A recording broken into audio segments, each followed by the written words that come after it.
NTPC go back. Joshimath के हर एक घर में आपको एनटीपीसी गो बैक के पोस्टर चिपके हुए मिल जाएंगे। जोशीमठ की क्षेत्रीय जनता का कहना है कि जोशीमठ के तबाह होने की वजह में एनटीपीसी भी उतनी ही शामिल है जितनी कि उत्तराखंडी सरकार द्वारा संरक्षण प्राप्त खनन माफिया।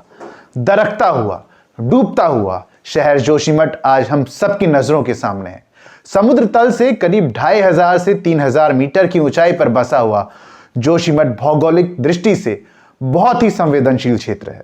मिश्रा कमेटी की रिपोर्ट, जिसे सभी सरकारों द्वारा नजरअंदाज किया गया, के मुताबिक अगर बात की जाए तो ग्लेशियर पिघलने के बाद जो मलबा रह जाता है, जोशीमठ उसी मलबे पर बसा हुआ एक क्षेत्र है और भौगोलिक दृष्टि से संवेदनशील होने की वजह से ऐसी घाटियों या ऐसी कच्ची जगहों पर बड़े निर्माण कार्य क्रियान्वित नहीं किए जाने चाहिए और ऐसे क्षेत्र में नदियों से होने वाले कटाव, जिसे हम साइंस की भाषा में अपरदन कहते हैं, कि रोकथाम के लिए उचित कदम उठाए जाने चाहिए।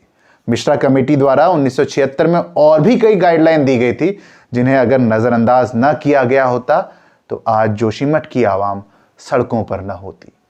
उनकी आंखें अपने घरों की दीवारों पर पड़ती हुई दरारें देखकर रो नहीं रही होती। घरों की छत पर मौत का साया न मंडरा रहा होता। लेकिन मिश्रा कमेटी की रिपोर्ट को नजरअंदाज करते हुए क्षेत्र में कई हाइड्रो इलेक्ट्रिक परियोजनाओं को मंजूरी दे दी गई। तपोवन विष्णुगढ़ ऐसी ही एक परियोजना है। तपोवन विष्णुगढ़ की परियोजना से जुड़ी 12 किलोमीटर की लंबी सुरंग जोशीमठ शहर के नीचे से ही गुजरती है। यही वजह है कि इस पूरी त्रासदी के लिए जोशीमठ क्षेत्र की जनता ने एनटीपीसी को ही जिम्मेदार ठहराया है। जोशीमठ के ही सामाजिक राजनीतिक कार्यकर्ता हैं अतुल सती जी, जिनका कहना है कि सन 2010 में एनटीपीसी और जोशीमठ के सभी परिवारों के बीच जो समझौता हुआ था कि एनटीपीसी जोशीमठ के सभी परिवारों का बीमा करेंगी, उस समझौते को तात्कालिक तौर पर जल्द से जल्द लागू करने की जरूरत है और उनके मुताबिक कई लिखित कार्रवाइयों से लेकर आंदोलनों का रास्ता भी अख्तियार किया जा चुका है, लेकिन लगातार आपदा से प्रभावित हो रही आबादी के पुनर्वास को लेकर अब तक कोई ठोस रणनीति तैयार नहीं की गई। दोस्तों, जोशीमठ में 600 से अधिक ऐसे घर हैं जिनकी दरारें लगातार बढ़ती ही जा रही है, जो कभी भी धराशायी हो सकते हैं। जोशीमठ की जमीन धंसती ही जा रही है, जिसमें से लगातार पानी का रिसाव हो रहा है।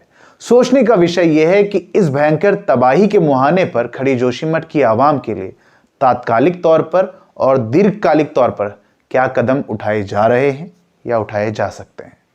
हालांकि जोशीमठ की आवाम के प्रति प्रदेश और देश की संवेदनशीलता और आक्रोश का नतीजा यह है कि उत्तराखंड हाईकोर्ट ने सभी तरह के निर्माण कार्यों पर रोक के आदेश दे दिए हैं और साथ में हाईकोर्ट ने जोशीमठ प्रकरण की जांच करने के लिए स्वतंत्र विशेषज्ञों की कमेटी गठित करने को कहा है। राज्य सरकार का कहना है कि वह राहत पैकेज के लिए केंद्र सरकार से मदद मांगेगी।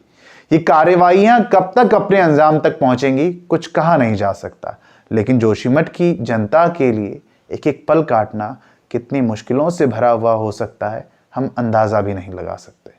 जोशीमठ क्षेत्र में किराए पर रहने वाले लोगों ने कमरे खाली कर वापस लौटना शुरू कर दिया है।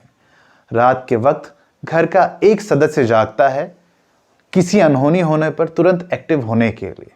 यह सब कुछ मौत के मंजर को अपनी आंखों में लिए घूमने से कम नहीं है।